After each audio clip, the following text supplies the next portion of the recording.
Welcome to another episode of the Halas Huddle podcast.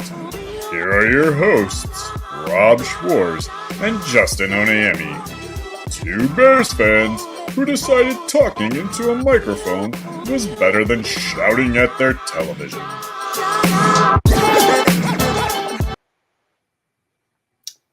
All right, welcome in. I'm going to throw Will to the back there. Welcome into episode 50 of the Halas Huddle podcast. This is the... What? You already messed us up, man. Oh. Well, I was going to say that this is the Mike Singletary episode, and then I was going to do the huddle. All right, afterwards. there we go. All right, so this is the Mike Singletary episode. I don't think there's anyone that we could think of other than that when we think of the number 50. That's it. But this is a special episode. We're really excited. We have Will DeWitt here from CHGO Sports or CHGO Bears, whichever way you want to think about it. But before we get there, we got to do our catchphrase. Yeah, there we go. All right. Huddle up. All right. So real quick, though, Rob. Yes. I got to show this. So, yes. This is my very first Bears jersey ever. It might still fit you. It might still fit. Yeah, I haven't grown that much. This is from like 1987. I want to give a shout out so bad to my aunt, but she made this. And I don't know the statute of limitations. I think this is a violation of NFL.com or something like that. But 1987, that didn't even exist. So yeah. I think she's good. But I'm still not going to put her on blast just in case. I like it. I think she should make me one. So Singletary episode for sure. Yeah. So I already said we have a special guest with us tonight. I'm sure he doesn't need an introduction before we get to him as promised.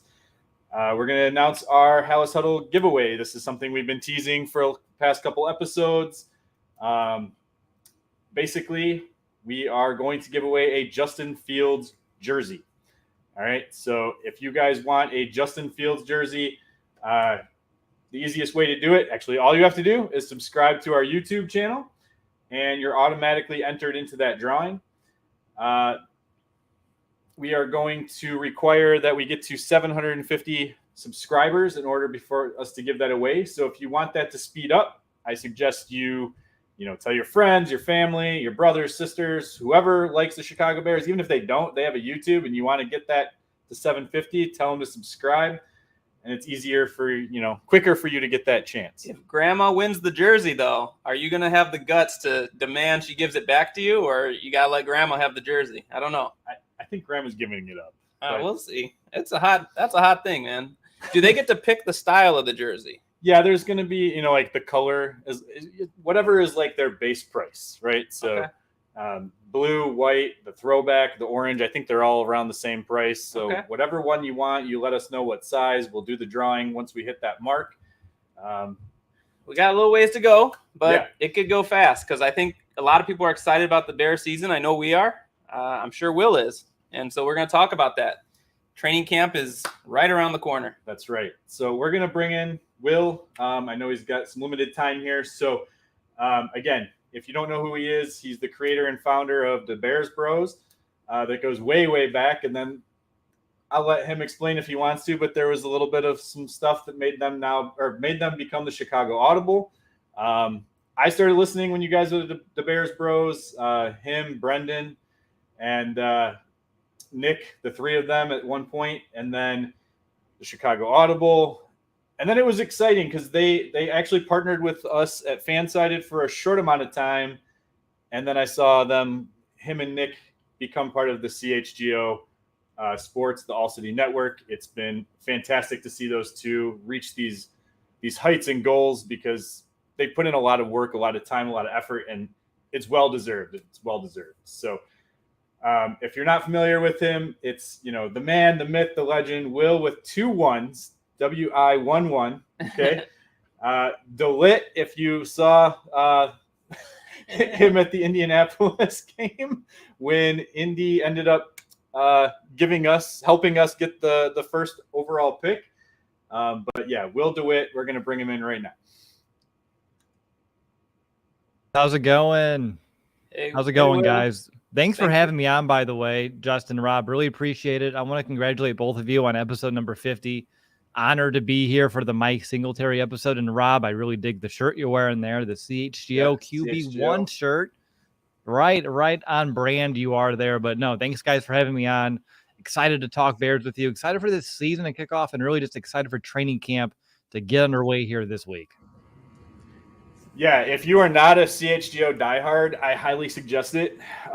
It's an awesome group of people. There's a Discord. I talk with a bunch of people on there. Gary Ross, for example.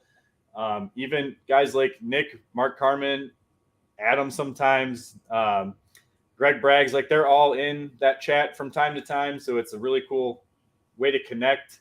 And you get discounts on things like shirts. I have 4 of them. So it's a fantastic way to spend your money. And I suggest that you become a diehard of the CHGO. I appreciate the plug. You said it perfectly, so I don't have to reiterate. You did a great job. It's a great program. Check it out. Yeah, so we're just going to get right into it. If we have time, I might give some people a chance to get some questions in here at the end for you. But as I mentioned, I was a follower of you guys from the beginning. It's really cool to see you guys come along.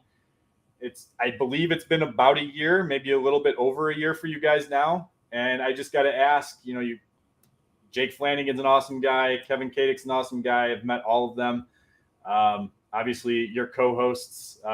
Is it still surreal that you're covering the Chicago Bears for a living, or now that you're a year into it, you feel more comfortable? You feel like I mean, honestly, yeah, it's still surreal. Like during the summer months, not so much, but like now that we're getting back to football season and talking with the media team at the Bears, just making sure I have my credential in place to go up to that press box weekly.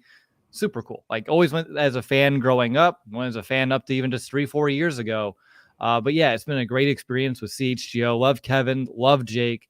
Appreciate those guys for, believing in Nick and I to join everybody. I mean, to be alongside Adam Hogue was just like a surreal moment as it was last year. And, that's been a great relationship over there too. And yeah, it's an amazing feeling to get to cover this team. And like you said at the intro, a lot of hard work behind the scenes for years, 8 years to kind of get to that point. But I feel like, if I can do it, anybody can do it. So if you're listening and you're a Bears fan and you want to go cover this team and maybe you don't have that traditional background, like you can do this thing. It's definitely possible. Yeah, I got to say that's pretty much me. I as those of you who support our show, the Halas Huddle, I've been a writer and editor for Fansided for Bear Goggles On for quite some time, and I had no journalistic background whatsoever outside of writing and covering fantasy football sports. Changed my MO and just got right into the Chicago Bears because that's where my passion was. And, I've been doing it now since 2019. And it opens a lot of doors. It opens a lot of connections, being able to connect with you and Nick, being able to meet Adam and have a conversation with him was pretty awesome at the draft party. Mark Carmen, who actually came from there. So him and I have a little bit of a connection as well. The only one I haven't met yet that I'm looking forward to at some point is Corey Wooten. So. Yeah, Woot. Yeah, I've met him a few times. Great dude. Like out of like all the people that we have here, I swear like Woot's like the nicest guy. And of course he's there on a part-time basis, but whenever our paths cross, it's, I don't know, like when Woot talks to you like eye to eye, you feel like the most important person in the room. He just kind of has that quality to him. Yeah, he's a lot bigger in person than I thought too, because I saw him at the draft party. I didn't actually get to talk with him. Yeah, it's a sight. Like, it's a little intimidating. I was kind of afraid to walk up to him. Yeah, how do you think I felt sitting next to him? And you look at the camera feed in front of me, and it's like big ass Woot, and then it's just me, skinny guy, right next to him. That made me feel real good about myself. Yeah. So correct me if I'm wrong, but I believe you and Nick and it's Brendan, right? Not Brandon. It's Brandon, actually. It's Brandon. Okay, I said it wrong to begin with. It's been a while since I've heard the Bears Bros. I know. But you went to Indiana University. I know Nick went to Iowa. You guys did this from your dorm room, correct? Literally just from like my apartment technically, but yeah, like from our dorms, from our apartments in college. Brandon and I went to high school together.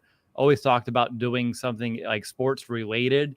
Did an internship covering IU basketball for a podcast, and we're like, you know what, Will? What do you think this can like work with like other models? Do you have like a professional team that you like? And I was writing a Bears blog for the student radio station at IU. And I was like, yeah, let's take this and make it a podcast. And came up with the Bears Bros name, recruited Brandon, and we did that for a season. And then I kept seeing in those recommended videos on the side of YouTube this guy named Nicholas Moriano sitting by himself in a dorm room from Iowa doing the same thing that we're doing, like post-game show recaps. And I kept seeing it all season. I'm like, who is this dude? And then I was like, you know what? I watched a few videos. Dude knew his stuff, seemed like a great guy. Did a cold email over to him. Like, hey, do you want to like see what we're about and maybe potentially join us and just see if it's a fit? And now we're like best friends for 8 years. It's crazy what the internet can do. That's amazing. That's definitely amazing. Can you just kind of walk us through kind of how you guys got connected with Flanagan and Kadick and how like you guys became part of CHGO? Because I don't think I've actually heard that part of the story. Ooh, it's a really great story, Rob. So Nick and I had my baby November of 2021. So I took a paternity leave at the end of that Bears season, let Nick and Mason kind of run the show. And when I came back from leave, Nick was like, hey, I've been talking to this company about potentially buying us out. They want to hire me full time to do shows. Will, you could be like a contractor for us. And, this is a way to make some extra money, but they would own the show. And, I thought about it and that seemed like a great way for us to kind of move forward. And then we went through a few different talks. I met the people. We had a few different like contract negotiations for it. They were supposed to send us over a contract, but they're like 3 or 4 days late. And then I got a call from Brandon Spano, the CEO of the All City Network. And just, again, out of the blue, like, hey, Will, I need to reach out to you because I have an offer that I think you're going to like to hear. And pretty much he just made his case for the CHGO, the All City way, what his vision is moving this company forward and why he wants to bring us in. And honestly, I was honored. It was a weird timing, like, because if we got that contract when we were supposed to, we would have signed it and we would have been like negated from ever doing any of the CHGO stuff. Like we would have just been with this other company. I'm not going to name him here on the podcast, but that was seeming like to be our path. But then they reached out to us. We decided that was the path for us to go. And we met Brandon, Jake, and Kevin in the downtown, a studio, apartment building for the first time 3-4 weeks before launch, right before the NFL Combine of that year, just to kind of, verify everything and just get to meet them. And like I said, it's been like a whirlwind since, but yeah, timing is everything and everything happens for a reason. And I'm just so thankful that the other company was like kind of delaying some things on their end to make sure this is possible for all of us. Yeah, I think it's safe to say that we're all grateful too, because having you and Nick, especially those Friday episodes, I really like the throwback to the CHGO Audible. It's one of the ones I try not to miss every week. So I appreciate that very much. Thank you. It's one of those where it's like riding a bike, right? Because like Nick does a lot of the episodes with all of the guys all week long, and then he and I hop on, and it's just like boom, it's just so easy, and we have all that chemistry. We've been doing it for years, and I'm glad we get to keep like that ecosystem of the CHGO Audible alive, because it is in many ways and always will be my baby, and it was admittedly difficult to let go. And it's actually something I talked about when I do therapy every week, something I've been doing now for about 6 months. And that's something we've had to talk through and work through, because there's that attachment to it, and working letting that go. And maybe I'm sharing a little bit too much, but everyone knows I'm always pretty big about my mental health and being transparent with it. And it definitely was not easy, but made a lot of progress, I think, over the past few months, which has been great. And I think you're starting to see a rekindling of my passion on those episodes with Nick, just kind of owning the space that we get. Yeah, that's really cool. And I think anyone who follows me on social media knows that I also have a therapist that I see on almost a weekly basis. And to be honest, if you're not seeing a therapist, if you can, getting your mental health right is a fantastic thing, no matter what you're going through. Even if you're not going through something, it's just a great way to just relieve stress each week. So yeah, absolutely. I can't wait for Wednesday afternoon. I'll tell you that much. Right. All right, let's get into some Bears talk, and I'm going to throw it over to Justin. Yeah, thanks for sharing your fascinating journey, and we're very appreciative of hearing that. But as you said, this is kind of the lull in the season. I'm getting that itch. I mean, NFL tries to stay in our minds the all 365, but I feel like we're in that little lull, and we're coming out of it. So to get us started, kind of transitioning over to Bears talk, there's a lot of new additions on this 2023 team. So I was wondering if you could share with us, who are some additions you're really excited to see starting in training camp and into the season? And maybe you can give us someone out of free agency and someone out of the draft. Absolutely. I'm going to cheat, guys. I know you gave me the rundown. I couldn't narrow it down to one each. I'm just going to tell you why I'm excited about a few guys here. And I apologize, but there's so many new faces, new players, and it's all so exciting and new. But obviously, Darnell Wright, if we're looking at the draft, I want to see if he's solidifying that right side of the offensive line, looking as strong as advertised. I mean, seeing him on like the 1920 football drive and everything the Bears put out, he looks like a massive dude, and I can't wait to see him in person. I want to see how comfortable he is. I'm excited because obviously when you can solidify either of the bookends, and I believe they did the left side with Braxton Jones last year, that's going to really help Justin Fields in his case to take that next step here in year 3. Javon Dexter, just hearing about his hustle, his determination on the field from Nick, who's at minicamp and OTAs, really gets me excited. I want to see if he can be one of those young, fiery guys on this defense that can make a difference really quick and that impact felt. And then Tyler Scott, Roshan Johnson, I want to see the speed out of Scott. And then Rojo, man, I don't know, just something about his presence and who he is as a person. And I don't know, when you have a guy and you feel like we got to steal in the draft, I feel like Roshan Johnson's going to be that guy for the Bears when you're 3-4 years down the line and he becomes like the bell cow, the workhorse of this offense, the ground and pound, the big guy, the bruiser, but he has enough finesse and speed to also win with those elusiveness. It gets me excited. Like that, the draft class in general, I probably could have rambled on, but those guys and those reasons are why I'm looking at the draft. And then for free agency, it may not be sexy, but Nate Davis there over at right guard, another calm, stabling presence. When I was looking into him after the Bears signed him, just super close, like a Ben Powers, who I know a lot of Bears fans wanted out of Baltimore in terms of like looking at his PFF grades and some of his stats. I was so surprised how close Nate Davis was to those rankings, and he was so much cheaper. So just a credit to Ryan Poles. I almost said the other one. I do that sometimes, especially when it gets fast. I'm on Eastern time, so it's almost 10 o'clock. So when Ryan Poles made that move, it was, I think, a great budget find for him. And then I think the other one, too, would be DeMarcus Walker. See how he's lining up on this defense. Can he be a difference maker for them? Coming off the edge, does he bump inside? There's a lot of things with him that I believe is unknown, but he has a lot of talent, a lot of determination. I can tell he's already winning the respect of the locker room, which to me is very impressive, and I'm excited to see what he can do. And I'll say that also hoping there's one more pass rusher coming our way. I just hope. Yeah. So the way you talked about Roshan Johnson, that's how I feel about Javon Dexter. Like, I don't know. There's just something about him. I feel like he was overlooked just because of the way that he was playing that 2-gap system. Mm-hmm. And I think that get off is a little bit better than what it shows on film. So I think he's the guy I'm most excited about from in this draft. And then you mentioned Tyler Scott. The speed with Justin Fields with those deep balls, it's got to be better than what we saw with Halas Jones last year. So well, let's hope, and let's also hope Bayless takes a step. Yes. Like, obviously if all these guys can take a step forward, and this room is crowded, this wide receiver room entering training camp is probably the most crowded I've ever seen it.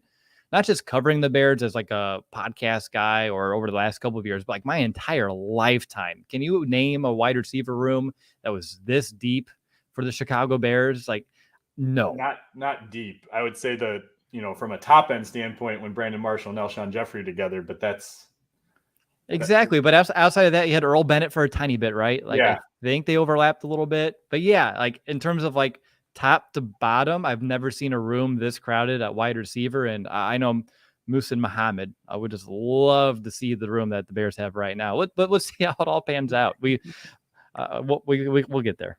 Well, and we didn't put this in because we didn't know it was going to happen. The Chase Claypool situation, he's on the PUP list. Now he's off the PUP list. I have a take on it. I'm just curious at what you think the reason for that is. I don't know if you watched Ted Lasso, but there is a great quote from Roy Kent when it comes to McAdoo charging a fan in the stands. And he says, you know what? It's none of my effing business. And so for me, that's kind of where I'm at.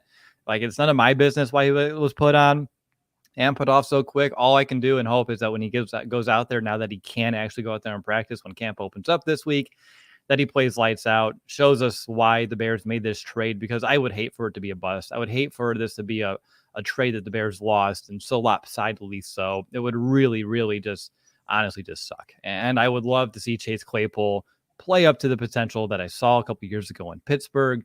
If that can happen here in Chicago, it would be a great thing for the Bears this season to really just help Justin. And that's what this whole offseason's mantra has been all about. And I think Claypool will be a part of that. And so, yeah, why it happened, no idea. Honestly, no one's told me, even like the other guys on the beat for CHGO, like that hasn't been really publicly discussed. But for me, it is what it is. And I'm just happy he's not on the list to start camp. Don't know what it's all about, but I think I'm grateful, and I hope Bears fans are too. You got to have a memory like a goldfish. That's right. That's right. I actually mentioned that with Nick on Friday's episode too. Yeah, I mean, my thought is that, when he stepped away, he was dealing with injuries when they were doing the OT, mandatory mini camps. The trainers hadn't had a chance to see him. Now they did. They're like, okay, he's good enough. Let's take him off. They put him on early just to make sure they could take him off whenever. Mm-hmm. It's either that or Matt Eberflus is playing hard nose. I'm just going to send a message and here you go. Yeah, I mean, so many things it could be, and I would hate to spend 15, 20 minutes speculating on it. So, yep. At least he's not on it anymore, guys. And I think that's a great thing for us. Hey, Will, don't worry. You almost said the wrong Ryan P, but that happens all the time on this show. We need like a jar, I think. Actually, he's the one. Yep. It's always Rob, but we need a jar for if we ever say the wrong one. But I do want to ask you a question about Ryan Poles. So I love a lot of the moves he's made. I think it's remarkable the way he's turned over this roster. They're a young roster that we believe has a lot of potential. But one thing that's been brought up several times is that there's not been any extensions given to any of the carryovers from the previous regime, with the exception of Patrick Scales. Long snappers win championships. We all know that.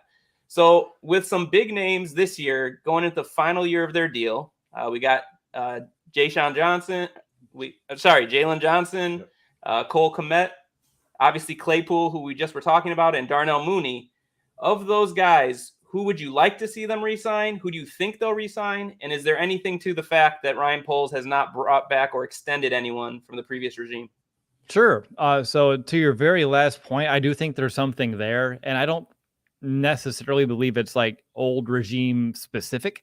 The one thing they talked about a lot in that last 1920 football drive, just reference it one more time, during that rookie minicamp, they were just kind of like discussing like the types of bodies that they had on the field and how excited they were to see that, because they didn't have it a year ago. And so, they have a vision. Like Poles and Eberflus have a shared vision of the type of players they want on this roster.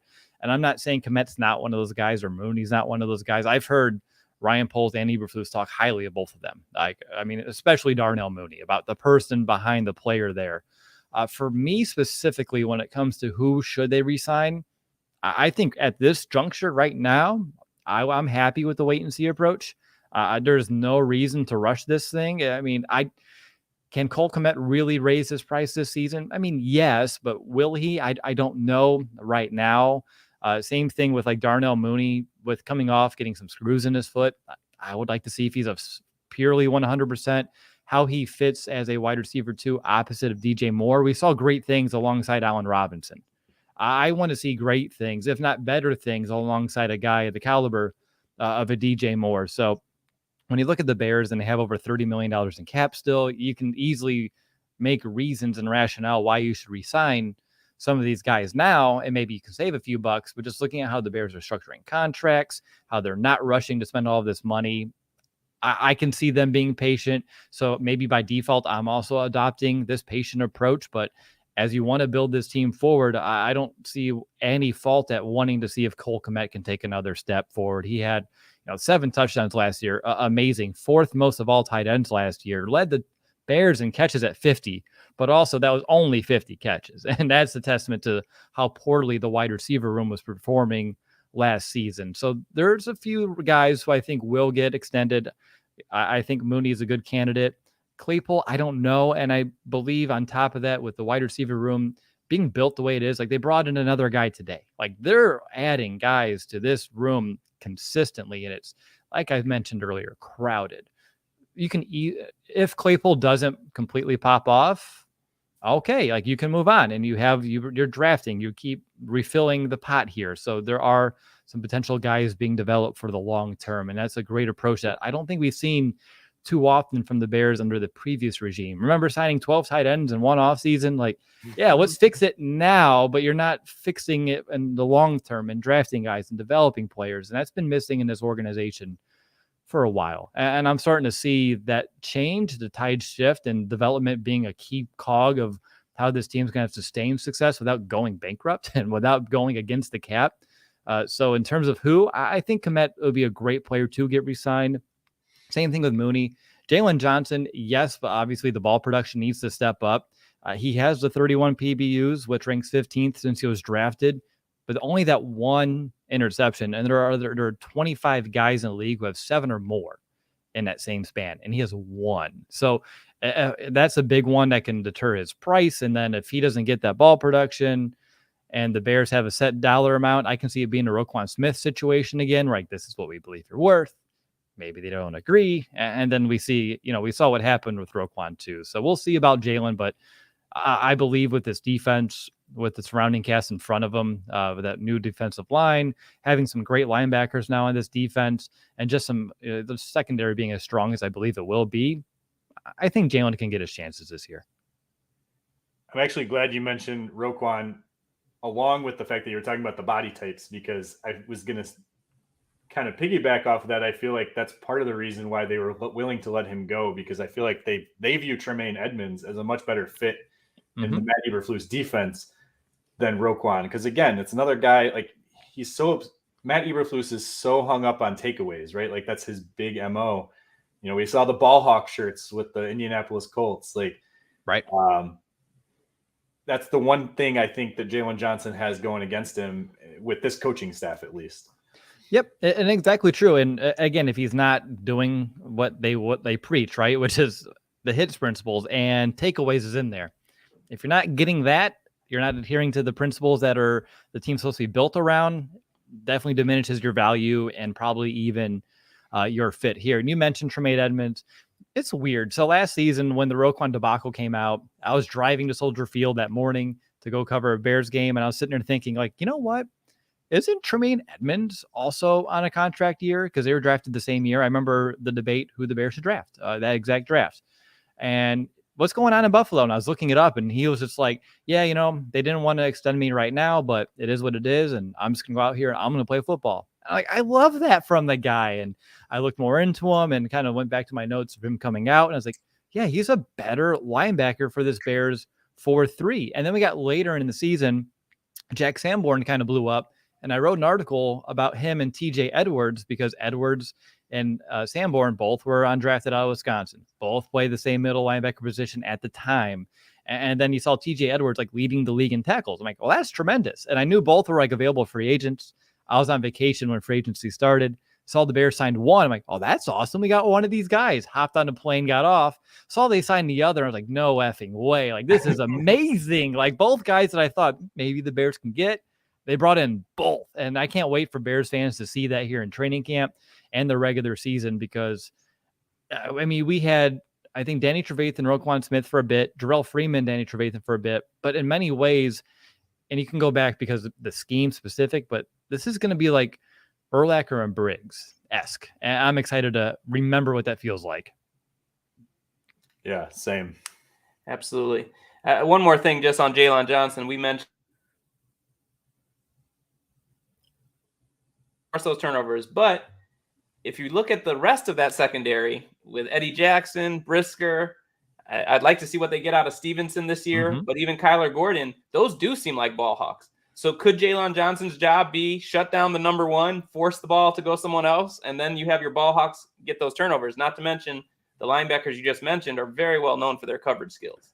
It's a great question, and it's I put that in my notes coming in when I mentioned Jalen. I'm like, I know he earns his money in other ways. You're not going to always see it on the box score. Remember the early part of last season, no one threw his way for weeks. Like, when's Jalen Johnson going to get a target? That's a testament to his cover skills. I'm not going to diminish that. Obviously, in a league full of, highlights and Twitters and reels, or X now, sorry, whatever it's going to be. It's like you have to make a little bit of noise. And we'll see when it comes to Jalen. And you mentioned Tyreek too. And I think people are sleeping on him, myself included, because you asked me who I'm excited for in the draft class, and I gave you 3 guys. I didn't mention Tyreek Stevenson. He's there. For some reason, I feel like I'm taking it for granted already.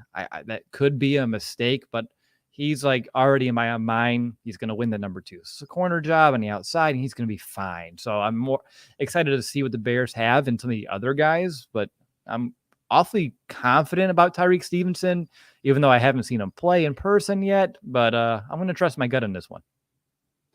So you already talked about it a little bit, but there's no secret that I'm a Cole Kmet fanboy over here. He, in my opinion, is probably the best tight end that this team has seen since Greg Olsen. And obviously we know where Greg Olsen's career went after he left Chicago. Mm-hmm. Whenever I mention his name, I have to mention Peter from the Bumcast. I'm contractually obligated to mention him. He was actually on your guys' CHGO White Sox show. I have Kmet going to the Pro Bowl this year. You guys can book it. Go ahead and get your bets in now. But do you feel like, okay, maybe I'm like way out in like left field by myself, but do you feel like he's a little bit overrated? Do you feel he's underrated? Do you think he's rated correctly by everyone? Like you mentioned, he said he was 4th with touchdowns last year with 7. Mm-hmm. He's been top 10 statistically for tight ends the last 2 years for as far as fantasy standpoints go. I guess where do you think he has room to grow in this offense, especially now with Robert Tonyan possibly taking away some of those red zone targets? It's a really good question. I think slightly underrated on the national level. I think there are some Bears fans that probably have him even more underrated. I don't understand just because I don't know where all the hate comes from. He's a top 10 blocking tight end too, which should not go unnoticed. He had last season, if my memory serves me correctly, the most blocking snaps of any tight end, and he's still ranked in the top 10. So he had the largest sample size, yet he'll still able to rank consistently higher than most other tight ends. Again, that's you need guys like that on your roster here. And where I see Cole Kmet fitting in is a great question, because DJ Moore loves to eat up the intermediate middle of the field, and typically that's where you want your tight ends to thrive. When you go back to Cole Kmet's college days, I see a lot of those shallow crosses, getting open underneath, and then gaining a lot of yards after the catch. Maybe they go back to a little bit of that. I would still love to see him grow in terms of like a seam threat. We saw a couple highlights last year of that, right? Like the amazing catch that he had that people tend to sleep on and forget about too. Like that was probably a top 10 catch in the league last season, but working more on that on the seam. I think the entire team can also work, at least comparing to last year, just those broken play environments. When the play does initially break down, finding ways to get open, present yourself to Justin, and then giving him some additional outlets instead of relying solely to, find a way to make it with his legs. But in terms of a blocker, I think he's solid.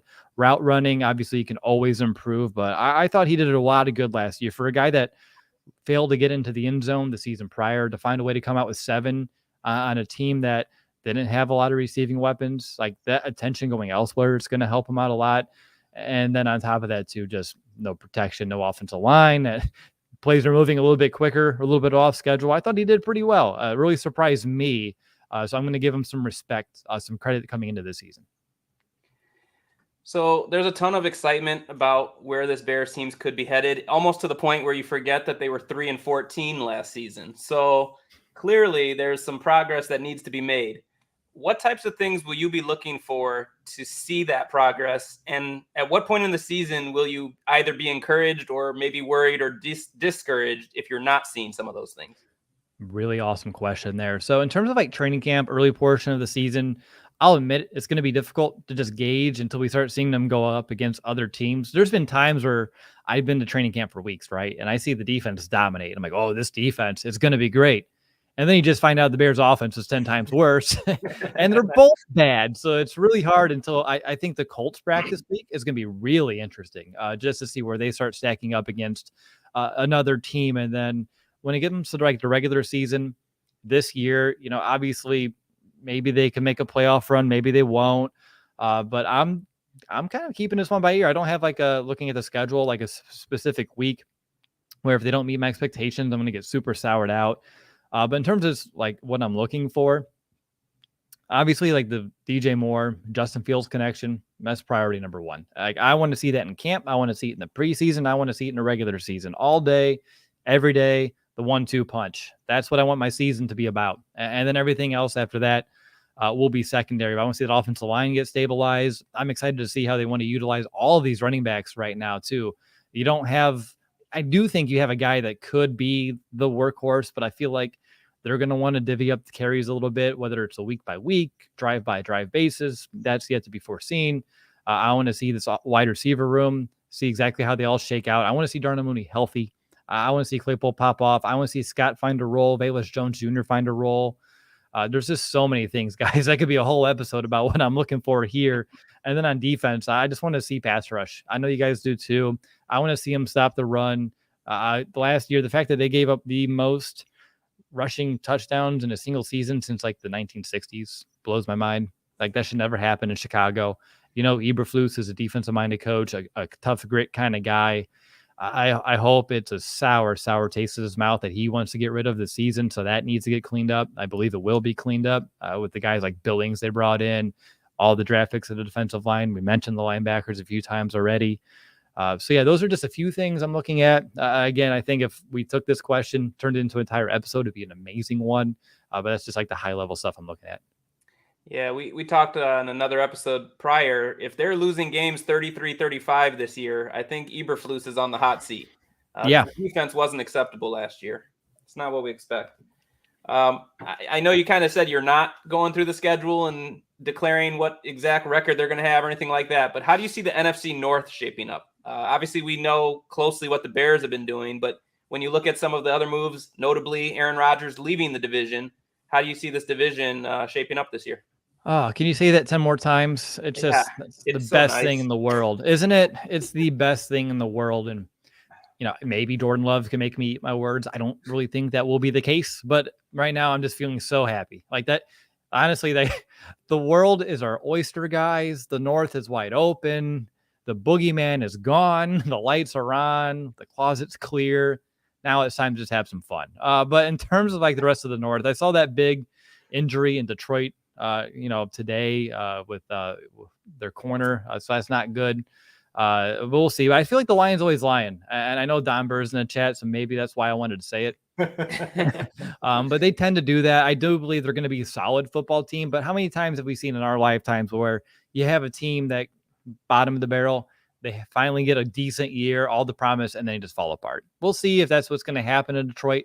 It's so either way right now for me. Green Bay is such a wild card. We just don't know what they have in Jordan Love, how that's all going to shake out without having an all premier talent that is Aaron Rodgers. And just looking at the Vikings, I think they're a talented group. I just feel like they're kind of like on the downswing because they're trying to like not rebuild, but kind of like retool and maintain. And that's difficult to do. And I know they just let go of Dalvin Cook. That's a big loss for them. So in terms of the North, I think it's wide open. I expect the Bears to be competitive within this division.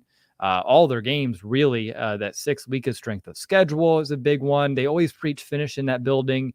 They didn't do that last year. You guys mentioned, right, on the wrong side of all those one-score games. And hopefully they can flip that script. And if they do, that should be great for the Bears. But I don't have like a certain winner like right now for the NFC North, but all I know is, we're almost into August, and I do believe that when we get to December, that the Bears will be in the hunt category. They'll be pushing for a playoff spot. I mean, if the Bears can make it in 2020, like if that team can make the playoffs, I know it's the 7th seed. I feel like this team has the potential to do so, and the North is so much more open now than it was then. You were shaking your head when I said Rodgers left. What's that about? So part of me wishes that he didn't go, only because then I do feel like the Chicago Bears would be going on Hard Knocks this season versus the Jets. And I really want to see that. I don't think Chicago's ever going to let that happen unless they're forced. So part of me was like, just stay. And then there's always the whole thing, like, you want to beat the best. So. No, I get that too. And we've talked about that a few times on our show about it would have been great to like dethrone Rodgers before he left. And kind of like Woot did the Favre in Minnesota. Yeah. Yeah. But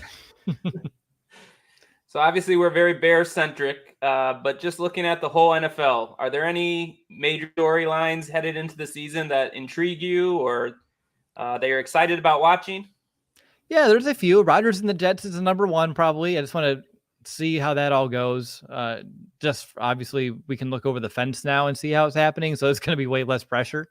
So that's just going to be interesting for me. Sean Payton in Denver with Russ, very interesting storyline. I think I want to follow here. And of course, one of our sister companies, DNVR, covers all the Denver sports. I work closely with a lot of them on some marketing efforts and everything. So I definitely hope that they have a good season and they can turn things around over there. That Ravens offense that they've built around Lamar Jackson looks scary. See if that comes to fruition. They obviously invested a lot in that entire offense. I think that'll be a lot of fun. And this, I know you said not Bears centric, and this one is and it isn't, but Bryce Young, the Panthers, and how that all shakes out, because we're always going to have to know, like, should we have made that trade or not? And I believe my heart, and I believe my gut, we made the right move. I really do. And I believe in Justin Fields with everything I got. But of course, you have to see what they're doing over there, how it's panning out, and make sure that Ryan Poles got the better end of that deal. And I think having DJ Moore, the draft picks, once they pan out, Justin Fields taking that leap, I think we're going to be satisfied with the end result. But obviously right now, the national narrative is going to be focusing on that, and I'll definitely be paying attention to. So Will, Rob and I co-own a fantasy team, and we drafted Russell Wilson last year and we ruined him. So we'll let you know how the draft goes. If we pick him, you already got your answer. He'll tank and be terrible. Yeah, I love when we jinx people in fantasy drafts. Been there plenty of times too, guys. It was rough. It was really rough. And I'm a Cortland Sutton fan too. So like to see that whole team just not amount to what I thought they were going to amount to, but blame us. Yeah, I think we can put a little bit of blame on Nathaniel Hackett too, but that's just me. Well, Denver certainly did. That's fair. I'm going to say that's fair. All right, so we have one just final question for you. It's like nothing, more like a softball for you, but just who's your all-time favorite player on the Bears offense and all-time favorite player on the Bears defense? Sure. I'm going to go with people that I had the privilege of like watching in my lifetime. Obviously, if you just say offense, you're going to say Walter Payton, like in terms of like the entire like Bears history. But for me specifically, Matt Forte is probably my favorite player on offense. I got to meet him as a rookie. The Bears used to do a fan convention in Soldier Field. I don't know if you guys remember that or not, but that was a really neat experience. I got to go into the locker room. I had to have been like 12. I got to go into the locker room, and then I got to meet Chris Williams, who was more concerned about his shoes getting scuffed than talking to fans or signing autographs, by the way. And then I got to meet Matt Forte and talk to him for a bit. And I saw a few of his highlights. This is way before the internet was like the machine that it is here today, but saw what he was all about. Really excited about what he was going to bring to the Bears. And I just kept telling him, like, I think you're special. He's like, thank you so much. And we're talking and went out of the line and just kept having a conversation with him for like 10 minutes. Matt Forte and a 12-year-old. Like, that was awesome for me to kind of experience. And of course, he backed it up with everything. He changed the running back position before the NFL knew what was coming. And if he was in today's NFL, you better believe he'd be one of the highest paid backs. Even though they don't want to pay running backs, I feel like they would want to pay Matt Forte, because he just embodies the dual threat running back that the NFL just covets today. Receiver, running back, he can block, he can do it all. So Matt Forte is probably my favorite offensive player. I wish it was Rex Grossman, but that's another story for a different day. I'm just saying, I really wish he would have panned out, or at least could have won us that Super Bowl. I'm from Indiana. He's from Indiana. I coached football at the same middle school that he actually played football at a few years ago, which is really neat. But no, that's not the case. And on defense, guys, I'm going to go with Brian Urlacher. He was my first jersey. So on the top of the show, Justin brought out his Mike Singletary jersey. I had my first jersey was Brian Urlacher. That was right before the Bears 2001 13-3 season. I was 8 years old, just started getting into football. Like, understand, I can watch the TV and kind of get what was happening. And my dad was teaching me the game as we kind of went along. And I got the Urlacher jersey. I got to go see the Bears beat the Lions in Champaign, Illinois, off an overtime field goal from Paul Edinger. And I was hooked ever since. And I'm just going to say that my jersey was an official Reebok. I didn't have anyone make it.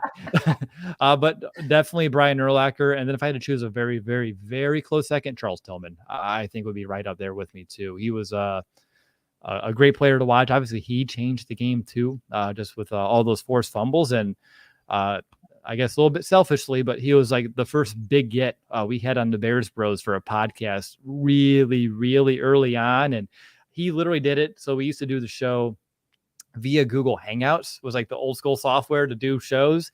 He had it on his phone. He was laying on the couch. He was twirling his hair, just talking to us. And again, this is before Bears Bros really blew up. It was probably the summer of 2016. So we were just still like barely a full year under our belts, but he took time for us. It was a really fun interview, and it was just so low key. So I love it. So that definitely adds an extra element to it. It's awesome because honestly, Forte is my favorite and Tillman is my favorite on defense. But I also went to that thing at Soldier Field. I attempted a field goal, kicked it wide left. There was a lady in the stands who was like sitting in the seats, almost got drilled when I kicked it. Almost got drilled a couple other times. You would think she would have moved, but she just kept thinking. She finally got hit with the ball. She was okay, so I can say it was really, really funny just because I know she was fine. You would think you just move behind the net. Right. Isn't it weird though? So imagine if we were both there in the same day and like literally like walked right past each other like hundreds of times that day, and you go 12, 15 years later and here we are.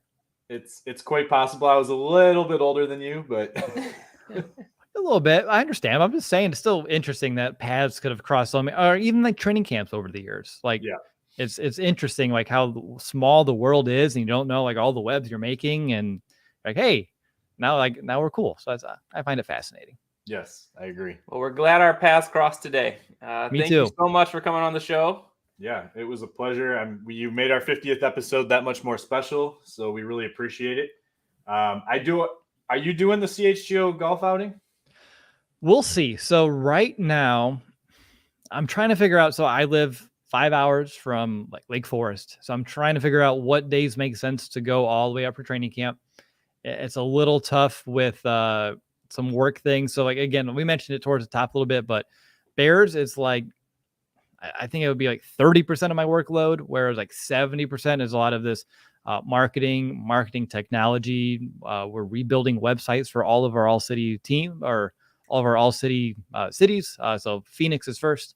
I've been building a website for 3 months, just grinding on that thing, and excited to unveil it here at the end of the week. So unfortunately, with that timing, I'm probably not going to next week, or going up until next week. And then, of course, trying to find a way back to do golf would be a little rough, but I would love to be there, and it's going to be a great event. So I would encourage everyone to go if you can. Yeah, I'm highly considering it. Bob Weiss is listening. I actually reached out to him to see if he's willing to go. It's all going to come down to how well I do on the 31st. I haven't golfed since 2018. So if I do really, really bad, I probably will not show my face. If I do well enough, then I'm hoping to meet up with a bunch of you guys. So. If it makes you feel better, I can double check on my phone, but I'm fairly certain I remember the number. The first time I golfed a full round, I've only done 3 of them. I think my first score is 169, Rob. So as long as you beat 169, go have fun. It can't get any worse. I'm usually in like the 110, so I think I'll be okay there. Yeah, see, it makes you feel a little bit better. And I saw Bragg's tweet out something with his golf form the other day. It didn't look too good, so I think I'm okay there too. There you go. See, for me, I have my left shoulder dislocated 7 times in like 5 years before, and I got surgery on it. You're Jalen Johnson. Exactly. I was Jalen Johnson before Jalen Johnson. So that's why I kept talking about his surgeries. Like, I know what's going on. I've done it. I've been there, and talked about like the lack of confidence. And that's when we had Mason West on. And there's actually like a professional term about that. Like if you had an injury to a body part and you don't have confidence in it, it's like a phobia thing, which is really interesting. And the same thing with my left kneecap. Never got surgery on it, but like it's a little wiggly, gets a little wobbly. It popped out a couple of times. So with golf, when everything goes kind of like, yeah, it's not great for me. Let's just say it's not great with that body type. Well, do you have anything else to promote or anything before we go? I don't think so. I'll just promote you guys. You're kicking ass. I love everyone who does a Bears podcast. Honestly, I always tell people, like, I think everyone and their grandma does a Bears podcast now, but that's what makes our fan base so awesome. We're all so passionate. There's a lot of amazing people like you that want to make great content for other Bears fans. And I know that's what you guys are striving for. I respect it so much personally. And I just want to keep, shouting you guys out. Just kudos to the 50 episode mark yet again. Keep it going. I love counting my episodes too. But like I said earlier too, I think it's an amazing thing that you guys are doing, and stand out from the crowd any way you do, or just have fun and be yourselves. Be my best advice. But I don't think there's anything else. If you want to follow me on Twitter or X, whatever the hell the app is called today, at Will DeWitt. My L's are ones because I thought Kyle Long did something cool when he put his L as a 1 before, and I thought, why not follow suit with Kyle Long? Nice. Excellent. My all-time favorite offensive lineman, and the only offensive lineman jersey I own, by the way, is a Kyle Long jersey. Nice. So. All right. It was a pleasure. Thanks, Will. Thanks for being on, and I'm sure I'll reach out and talk to you soon. Sounds great, guys. Talk soon. Thanks. All right. So we are at the end of the show. I just want to remind everyone, hit the subscribe button. That's going to be your way to get into our drawing to win a free giveaway. We're going to pay for it, send it to you wherever you are within the United States. If you're outside of the United States, we'll have to see what we can do with shipping. But we just subscribe. We need to hit 750 subscribers, and then we will give that away. Hopefully that happens sometime during the season. If Don Burr wins, does he get a Jared Goff jersey? I will buy Don Burr a Jared Goff jersey instead. So Don, hit the subscribe button. Feel free. If you guys aren't CHGO fans, you know who Don Burr is. Yeah, he's definitely Chicago Bears fans' biggest troll. All right, episode 50, Rob. Yeah. What happens when we get to 100? Do we start the numbers over again, or do we do like Halas Huddle math? Like kind of like Sox math? Sox math? Oh, God. You got to add up certain players to get to the number? Yeah. I think we'll have to figure – we got 50 more episodes to figure that out. That's true. But I think at that point, we're going to be at that – the point where I'm now kicking you off the show. You are going under for – that's right. For me embezzling a lot of money, and you're going to prison, and I'm going off to my island. All right. Well, hopefully we end at around 99. Then the Dan Hampton episode, we sign off. So, all right. Thanks. Nice job. Bear down. Bear down.